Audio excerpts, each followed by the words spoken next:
you really do get shaped. And I definitely got beat underneath the hammer of God's grace this year. Nice, thank you. You ready?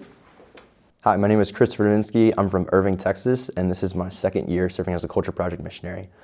Story's a little different coming into this second year. I'm just thinking about more of why I'm here, and it's changed a lot. Spending a year on mission really gives you a new perspective on the people that you encounter, whether it's the students, whether it's being on team with people. You really do get shaped. And I definitely got beat underneath the hammer of God's grace this year. And I'm really grateful for it. There were a lot of times where it was really challenging. There were a lot of times where I was like, what am I doing here?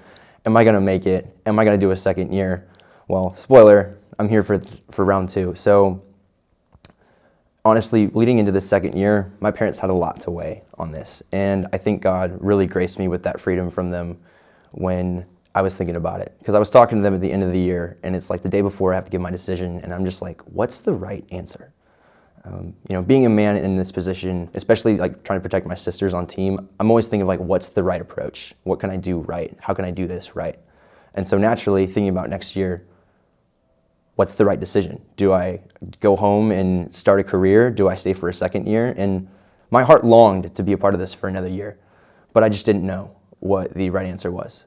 And ultimately, I'm on the phone with my parents, and they just give me this freedom by saying, Christopher, we just want you to know there are no expectations from us.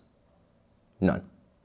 And being the youngest boy, so I'm number 5 out of 6, there's a lot of pressure to kind of perform and achieve, and especially when it comes to things like this.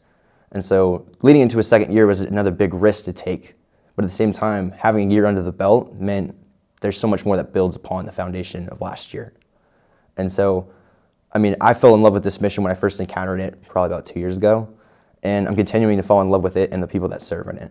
And part of that is because we teach people what love is. And we don't do it like anyone else. No one else does it the same way.